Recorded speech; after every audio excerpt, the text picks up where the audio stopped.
하나님 말씀 보겠습니다. 이 복된 시간이 주시는 하나님의 말씀은 고린도전서 10장 1절에서 13절 말씀입니다.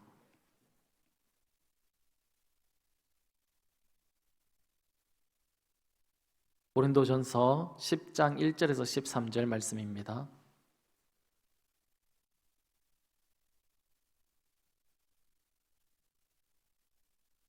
넘어질까 조심하라 라는 제목으로 말씀 받겠습니다. 한 절씩 교독하겠습니다. 제가 먼저 읽어드립니다. 형제들아, 나는 너희가 알지 못하기를 원하지 아니하노니 우리 조상들이 다 구름 아래에 있고 바다 가운데로 지나며 모세에게 속하여 다 구름과 바다에서 세례를 받고 다 같은 신령한 음식을 먹으며 다 같은 신령한 음료를 마셨으니 이는 그들을 따르는 신령한 반석으로부터 마셨음에 그 반석은 곧 그리스도시라. 그러나 그들의 다수를 하나님이 기뻐하지 아니하셨으므로 그들이 광야에서 멸망을 받았느니라. 이러한 일은 우리의 본보기가 되어 우리로 하여금 그들이 악을 즐긴 것 같이 즐겨하는 자가 되지 않게 하려 함이니 그들 가운데 어떤 사람들과 같이 너희는 우상 숭배하는 자가 되지 말라. 기록된 바 백성이 앉아서 먹고 마시며 일어나서 뛰논다 함과 같으니라. 그들 중에 어떤 사람들이 음행하다가 하루에 2만 3천 명이 죽었나니 우리는 그들과 같이 음행하지 말자. 그들 가운데 어떤 사람들이 주를 시험하다가 뱀에게 멸망하였나니 우리는 그들과 같이 시험하지 말자.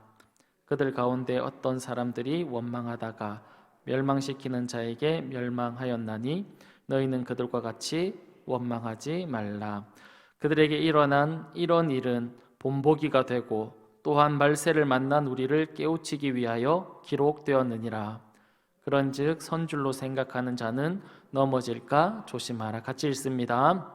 사람이 감당할 시험 밖에는 너희가 당한 것이 없나니 오직 하나님은 미쁘사 너희가 감당하지 못할 시험 당함을 허락하지 아니하시고 시험 당할 즈음에 또한 피할 길을 내사 너희로 능히 감당하게 하시느니라. 아멘. 토마스 아퀴나스는 교만을 모든 죄악의 어머니다라고 말을 했고 C.S. 루이스는 교만을 최대의 악이다라고 그렇게 표현했습니다. 사회학자인 라인홀더 니버는 인간의 교만을 5가지로 정리를 했는데 그 첫 번째가 지적 교만입니다. 배움이 많은 사람일수록 교만해진다는 말입니다. 둘째는 신분적인 교만입니다. 지위나 신분이 높을수록 교만의 위험도가 더 높아진다, 그렇게 이야기하고 있습니다. 세 번째는 도덕적 교만입니다. 윤리적으로 바르게 살고 있는 사람이 그렇게 살지 못하는 사람들에 비해서 상대적으로 더 교만해질 수 있다는 것입니다. 네 번째는 영적 교만입니다. 신앙생활을 먼저 했거나 신앙생활 가운데 어떤 영적인 체험을 많이 한 사람이 그렇지 않는 사람보다 더 교만해질 수 있다는 것이지요. 5번째는 집단적 교만입니다.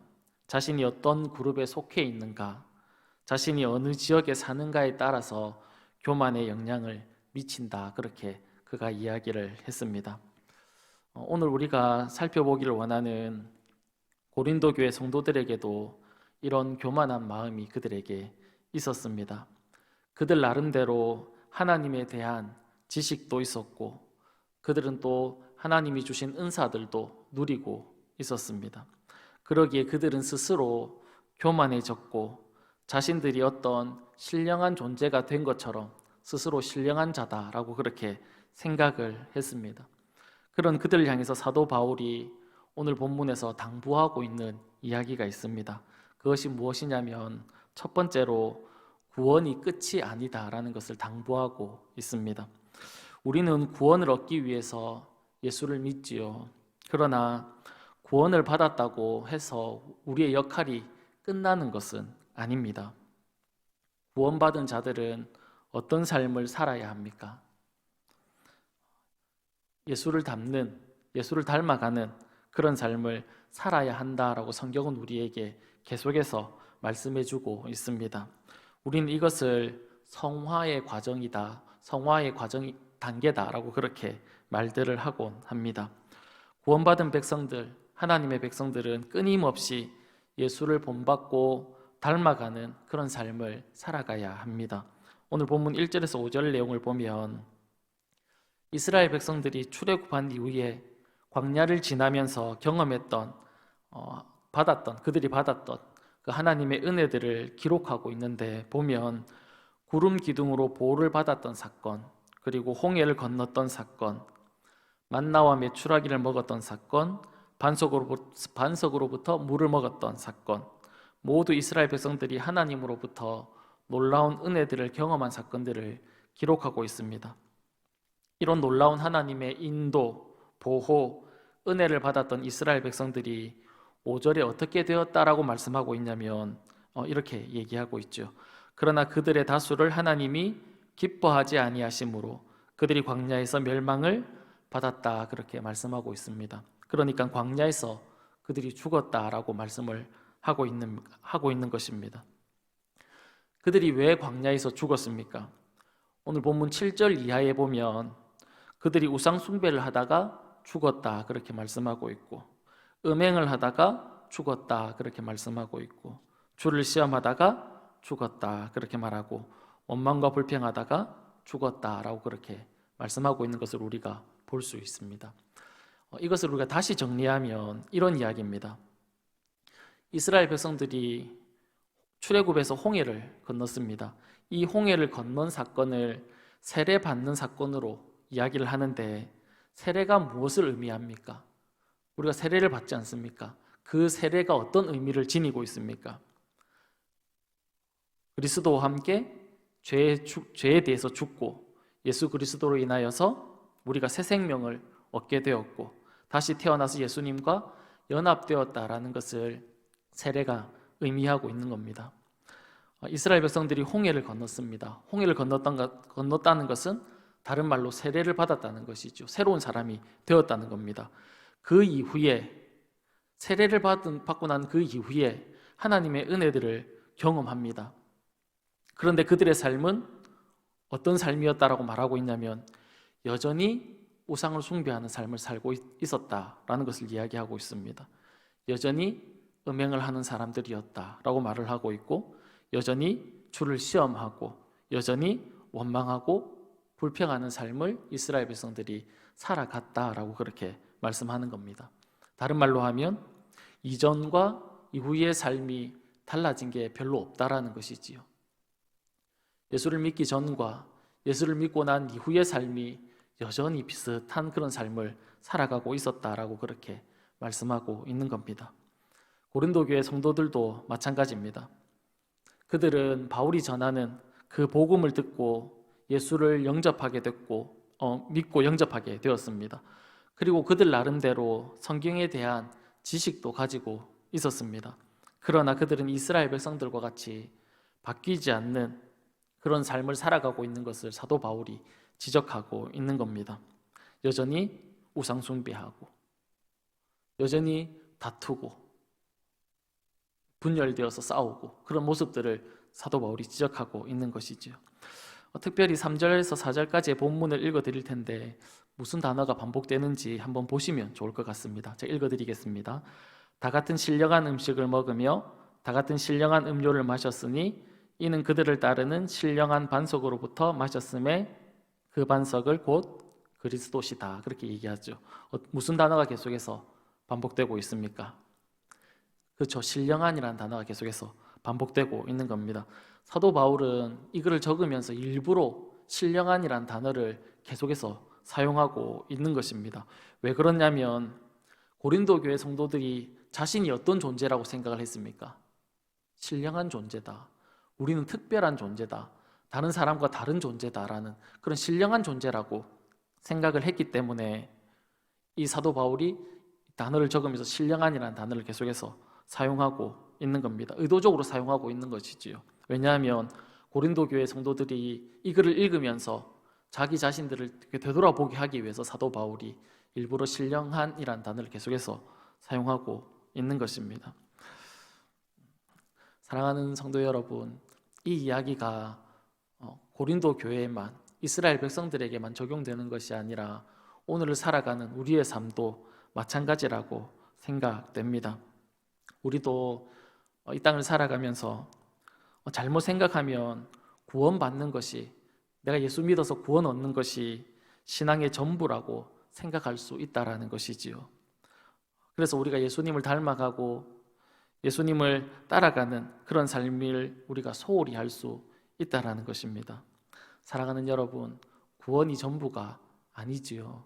구원은 시작에 불과한 것입니다. 우리는 계속해서 주님을 닮아가는 그런 삶을 살아가야 한다는 겁니다. 사도 바울은 고린도 교회 문제였던 우상 제물의 문제를 다루면서 무엇이라고 말을 하냐면, 우상의 제물을 먹고 안 먹고의 문제보다 자신이 그 우상의 제물을 먹음으로 인해서 믿음이 약한 자가 만약에 시험에 들게 된다면 자신은 영원히 고기를 먹지 않겠다라고 그렇게 이야기를 했습니다. 잘 알고 계시지요? 나로 인해서 다른 사람이 시험에 들지 않게 하겠다라는 그런 의도를 가지고 이야기를 한 겁니다. 다른 말로 하면 나로 인해서 다른 사람이 힘들어하지 않게 살아가겠다. 나로 인해서, 나의 행동으로 인해서 다른 사람들이 어려움을 당하지 않게 하겠다라는 다른 사람에 대한 배려를 담고 그렇게 이야기를 하는 겁니다. 이 말을 다른 말로 바꿔서 얘기하면 사도 바울은 나는 계속해서 예수를 닮아 가겠다라는 것을 이야기하고 있는 것이지요. 사랑하는 여러분, 우리 모두 구원의 끝이 아니라 예수 그리스도를 닮아가는 삶을 살아갈 수 있는 저와 여러분의 삶이 다 될 수 있기를 간절히 바랍니다. 두 번째로 사도 바울은 우리에게 무엇을 말씀하고 있냐면, 우리 모두가 다 시험이 있다는 겁니다. 이 땅을 살아가는 모든 사람들은 다 시험을 당한다는 거고 유혹을 받으면서 살아간다는 것을 이야기하고 있습니다. 구원을 받고 은혜를 누렸던 그 이스라엘 백성들, 그들의 삶에도 어떤 삶이 있었습니까? 좋은 일, 행복한 일, 원하는 일들만 있었던 것이 아니라 어려움이 있었지요. 시험이 있었고 그들을 유혹하는 일들이 계속해서 있었다는 겁니다. 예수님께서 이 땅에 오셨을 때도 예수님께서 어떤 일을 당하셨습니까? 마귀가 예수님을 시험하는 그런 일들을 우리가 성경을 통해서 보지 않습니까? 예수님이 시험을 받았다면 우리 역시 어떻겠습니까? 시험이 있다는 것이지요. 시험이 없을 수 없습니다. 출애굽한 이스라엘 백성들은 하나님이 자신과 직접 동행하는 것을 눈으로 보았고 주님이 주시는 음식과 물을 먹으면서 걸었습니다. 그런 상황에도 그들에게는 유혹과 시험이 있었지요. 우리의 삶도 마찬가지입니다. 유혹과 시험이 우리에게도 있다는 것이지요. 그러나 오늘 본문 13절에서 무엇이라고 말씀하고 있냐면 이렇게 이야기합니다. 사람이 감당할 시험 밖에는 너희가 당한 것이 없나니 오직 하나님은 미쁘사 너희가 감당하지 못할 시험 당함을 허락하지 아니하시고 시험 당할 즈음에 또한 피할 길을 내서 너희로 능히 감당하게 하신다. 그렇게 말씀하고 있습니다.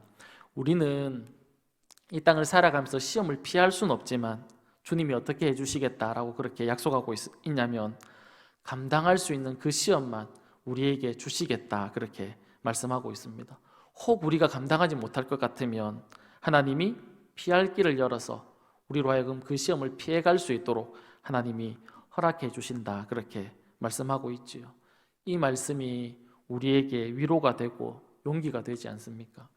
우리에게 시험이 오고 어려운 일들이 오고 참 견디기 버거운 그런 일들이 올 때 하나님이 그것을 넘어갈 수 있도록 우리가 넘어갈 수 있는 일만, 혹 우리가 넘어가지 못한 일이면 하나님이 피할 길을 열어서 우리로 하여금 피하게 해주시겠다. 그렇게 약속하고 있는 거지 않습니까? 얼마나 힘이 되고 위로가 되겠습니까? 근데 우리가 중요한 것은, 우리가 기억해야 될 것은 이런 어려움과 이런 힘든 일들이 닥쳐올 때 우리가 그것을 어떻게 넘어가고 어떻게 피할 수 있느냐는 것이지요. 우리의 힘과 우리 어떤 지식과 우리가 가지고 있는 것으로 넘어갈 수 없다는 겁니다. 어떻게 넘어갈 수 있다는 거냐면 우리가 그분을 의지할 때, 우리가 그분을 신뢰할 때, 그럴 때 우리는 넘어가고 피해갈 수 있다라는 것이지요. 사랑하는 여러분, 이 땅을 살아갈 때 유혹과 어려움이 우리 삶에 있습니다. 없을 수 없습니다. 그러나 우리가 그것을 능히 감당할 수 있는 자라는 사실을 기억하고 살아갈 수 있는 저와 여러분의 삶이 다 될 수 있기를 간절히 바랍니다. 이 시간 다 같이 기도하겠습니다. 살아계신 하나님 아버지, 고맙고 감사합니다. 오늘 또 이 새벽에 하나님 앞에 나와서 예배할 수 있도록 저희들을 불러주셔서 감사합니다. 하나님 아버지, 우리는 이 땅을 살아갈 때 구원이 전부가 아니라 점점 더 예수를 닮아가는 그런 삶을 살아갈 수 있는 저희들의 삶이 될 수 있도록 주님 인도하여 주옵소서. 더 성숙한 모습으로, 더 주님을 닮은 모습으로 주님 앞에 나아가는 저희들의 삶이 다 될 수 있도록 은혜 베풀어 주시고, 이 땅을 살아갈 때 하나님 시험이 없을 수 없지만 하나님 우리가 감당할 수 있다라고 말씀하셨사오니 하나님, 하나님의 그 약속의 말씀을 믿고 우리에게 주어져 있는 환경 가운데서 하나님 묵묵히 서서 살아갈 수 있는 저희들의 삶이 다 될 수 있도록 주님 인도해 주옵소서. 그 하나님 신뢰하며 살아가는 저희들의 삶이 되게 해 주옵소서. 고맙고 감사하며 살아계신 예수님의 이름으로 기도드립니다. 아멘.